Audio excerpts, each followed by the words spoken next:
ಸಿದ್ದು ಸರ್ಕಾರದಲ್ಲಿ ಕಾಂಗ್ರೆಸ್ ಕಾರ್ಯಕರ್ತರಿಗೆ ರಕ್ಷಣೆ ಇಲ್ವಾ? ಕಾಂಗ್ರೆಸ್ ಕಾರ್ಯಕರ್ತರನ್ನೇ ನಡುನೀರಿನಲ್ಲಿ ಕೈಬಿಟ್ಬಿಡ್ತಾ ಸಿದ್ದು ಸರ್ಕಾರ. ಸಿದ್ದು ಸರ್ಕಾರದಲ್ಲಿ ಯಾಕೆ ಕಾಂಗ್ರೆಸ್ ಕಾರ್ಯಕರ್ತರಿಗೆ ರಕ್ಷಣೆ ಇಲ್ವಾ? ಹಾಗಾದ್ರೆ ಕಾಂಗ್ರೆಸ್ ಕಾರ್ಯಕರ್ತರನ್ನ ನಡುನೀರಿನಲ್ಲಿ ಕೈಬಿಡ್ತಾ ಸರ್ಕಾರ. ಬಿಜೆಪಿ ಶಾಸಕರ ವಿರುದ್ಧ ಪ್ರತಿಭಟನೆ ಮಾಡಿದ ತಪ್ಪಿಗೆ ಈಗ ಸ್ಟೇಷನ್ ಪಾಲಾಗಿದ್ದಾರೆ. ಬಿಜೆಪಿ ಶಾಸಕ ಸುರೇಶ್ ಕುಮಾರ್ ಮನೆ ಬಳಿ ಪ್ರೊಟೆಸ್ಟ್ ಕೇಸ್ಗೆ ಈಗ ಟ್ವಿಸ್ಟ್ ಸಿಕ್ಕಿರುವಂತದ್ದು. ಸುರೇಶ್ ಕುಮಾರ್ ಕಾರು ಚಾಲಕ ನೀಡಿದಂತಹ ದೂರನ್ನ ಆಧರಿಸಿ ಎಫ್ಐಆರ್ ದಾಖಲಾಗಿದೆ.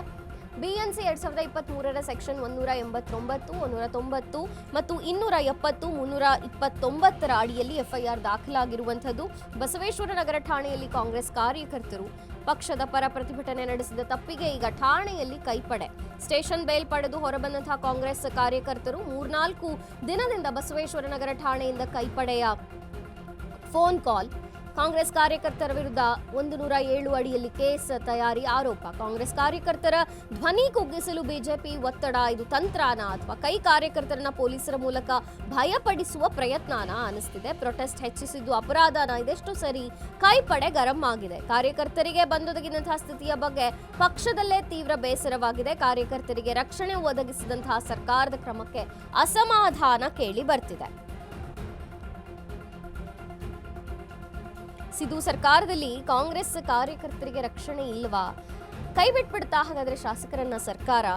ಬಿಜೆಪಿ ಶಾಸಕ ಸುರೇಶ್ ಕುಮಾರ್ ಮನೆ ಬಳಿಯ ಪ್ರೊಟೆಸ್ಟ್ ಕೇಸ್ಗೆ ಈಗ ಟ್ವಿಸ್ಟ್ ಸಿಕ್ಕಿರುವಂತದ್ದು. ಸುರೇಶ್ ಕುಮಾರ್ ಕಾರು ಚಾಲಕ ನೀಡಿದಂತಹ ದೂರನ್ನ ಆಧರಿಸಿ ಎಫ್ಐಆರ್ ದಾಖಲಾಗಿದೆ.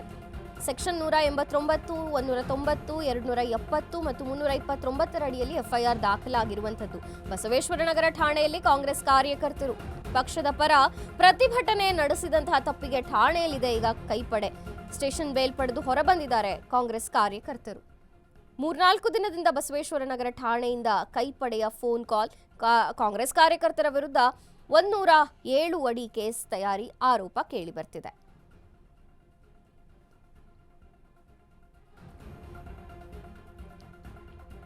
ಕಾಂಗ್ರೆಸ್ ಕಾರ್ಯಕರ್ತರ ಧ್ವನಿ ಕುಗ್ಗಿಸಲು ಬಿಜೆಪಿ ಒತ್ತಡ, ಇದು ತಂತ್ರನ? ಕೈ ಕಾರ್ಯಕರ್ತರನ್ನ ಪೊಲೀಸರ ಮೂಲಕ ಭಯಪಡಿಸುವಂತಹ ಪ್ರಯತ್ನವಾ ಅಥವಾ ಪೋಸ್ಟರ್ ಹಚ್ಚಿದ್ದು ಅಪರಾಧನ, ಇದೆಷ್ಟು ಸರಿ ಅಂತ ಈಗ ಕೈಪಡೆ ಗರಂ ಆಗಿರುವಂಥದ್ದು. ಕಾರ್ಯಕರ್ತರಿಗೆ ಬಂದೊದಗಿದ ಪರಿಸ್ಥಿತಿಯ ಬಗ್ಗೆ ಪಕ್ಷದಲ್ಲೇ ಈಗ ತೀವ್ರ ಬೇಸರ ವ್ಯಕ್ತವಾಗ್ತಿದೆ. ಕಾರ್ಯಕರ್ತರಿಗೆ ರಕ್ಷಣೆ ಒದಗಿಸಿದಂತಹ ಸರ್ಕಾರದ ಬಗ್ಗೆ ಅಸಮಾಧಾನ ಕೇಳಿ ಬರ್ತಿದೆ.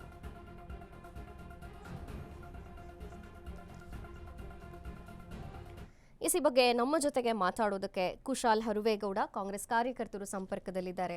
ಸರಿಗ ಕಾಂಗ್ರೆಸ್ ಒಂದು ವಿಚಾರಕ್ಕೆ ಬಂದ್ರೆ, ಕಾರ್ಯಕರ್ತರಿಗೆ ಕಾಂಗ್ರೆಸ್ನಲ್ಲಿ ರಕ್ಷಣೆ ಇಲ್ವಾ ಅಂತ.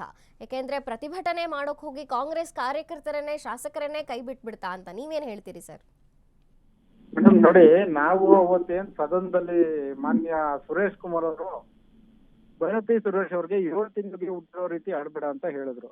ಈ ಪದ, ಈ ಏನ್ ಪದ ಬಳಕೆ ಇದೆ ಅವ್ರದ್ದು, ಇದು ಎಷ್ಟು ಒಳ್ಳೇದು ಈ ರಾಜಕಾರಣಕ್ಕೆ ಅನ್ನೋದು ನಮ್ ಪ್ರಶ್ನೆ ಆಗಿತ್ತು.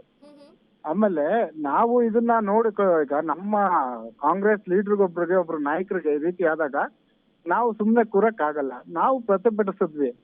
ನಾವೇನು ಅವರು ಮನೇಲೇ ಇದ್ರು, ಅವರು ಸೆಕ್ಯೂರಿಟಿ ಕೂಡ ಹೋಗಿದ್ದಾನೆ, ನಾವೇನು ಕದ್ದು ಮುಚ್ಚಿ ಹೋಗಿಲ್ಲ, ಸೀದಾ ಹೋಗಿ ಅಂಟಿಸ್ಬಿಟ್ಟು ಅವ್ರ ಮನಸ್ಥಿತಿ ಏನಿದೆ ಅವ್ರಿಗೆ ತಿಳಿಸ್ಬೇಕಾಗಿತ್ತು ಅನ್ನೋದು ನಮ್ಮ ಉದ್ದೇಶ ಆಗಿತ್ತು. ಇದು ಮಾಡಿದ್ಮೇಲೆ ಆಯ್ತಪ್ಪ, ಕಾನೂನು ಪ್ರಕಾರ ಏನ್ ಕ್ರಮ ತಗೊಂತಾರೆ ತಗೊಳ್ಳಿ, ನಮ್ಗೇನ್ ಅದು ಇದಿಲ್ಲ, ನಮ್ಮಲ್ಲಿ ಕೇಸ್ ಹಾಕಿದ್ರು ಓಕೆ, ವಿ ಅಕ್ಸೆಪ್ಟ್ ದಟ್. ಇವಾಗ ಮತ್ತೆ 2-3 ದಿನಗಳಿಂದ ಪದೇ ಪದೇ ಪೊಲೀಸ್ ಅವ್ರು ಫೋನ್ ಮಾಡಿ ನಮ್ಗೆ ಏನೋ 107 ಸೆಕ್ಷನ್ ಹಾಕಿದೀವಿ, ಬರ್ಬೇಕು ಅಂತ.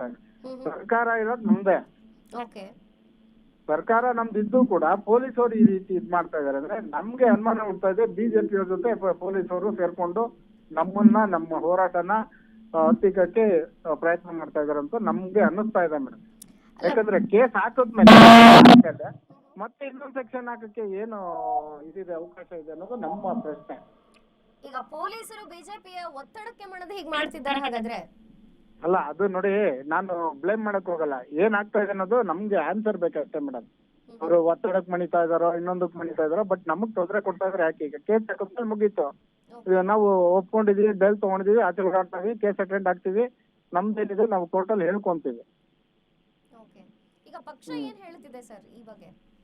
ಪಕ್ಷ ಏನ್ ಹೇಳುತ್ತೆ ಮೇಡಮ್? ಪಕ್ಷ ಏನು ಹೇಳ್ತಿಲ್ಲ. ನಾವು ನೋಡಿ ಮೇಡಮ್, ನಾವು ಯಾರನ್ನೂ ನಂಬ್ಕೊಂಡು ಹೋಗ್ತೇವೆ, ಅವ್ರು ಮಾಡ್ತಾರೆ ಇವ್ರು ಮಾಡ್ತಾರೆ ಅಂತ ಹೋಗಲ್ಲ.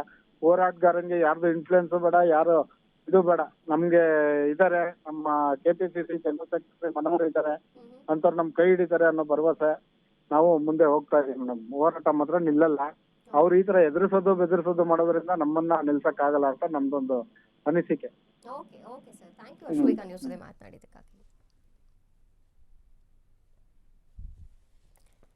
ಎಸ್, ಕುಶಾಲ್ ಹರುಬೇಗೌಡ ಕಾಂಗ್ರೆಸ್ ಕಾರ್ಯಕರ್ತರು ಮಾತನಾಡಿರುವಂಥದ್ದು. ಯಾವುದೇ ಕಾರಣಕ್ಕೂ ಪ್ರತಿಭಟನೆ ನಂಬಲ್ಲ, ಪ್ರತಿಭಟನೆಯನ್ನು ನಾವು ಕೈ ಬಿಡಲ್ಲ ಅಂತ ಹೇಳಿದ್ರು. ಜೊತೆಗೆ ಪೊಲೀಸರ ಒಂದು ವರ್ತನೆ ಇದೆಯಲ್ಲ, ಇದು ನಮ್ಮದೇ ಸರ್ಕಾರ ಇದ್ದುಕೊಂಡು ಪೊಲೀಸರು ಈ ರೀತಿಯಾಗಿ ವರ್ತಿಸ್ತಿರೋದು, ಎಲ್ಲೋ ಒಂದ್ ಕಡೆ ಬಿಜೆಪಿ ಜೊತೆಗೆ ಸೇರ್ಕೊಂಡು ಪೊಲೀಸರು ಹೀಗೆ ಮಾಡ್ತಿದ್ದಾರಾ ಅಂತ ನಮಗೆ ಅನಿಸ್ತಿದೆ. ಆದರೆ ಯಾವುದೇ ಕಾರಣಕ್ಕೂ ನಾವು ಪ್ರತಿಭಟನೆಯನ್ನ ನಿಲ್ಲಿಸಲ್ಲ ಅಂತ ಮಾತನಾಡಿದ್ರು.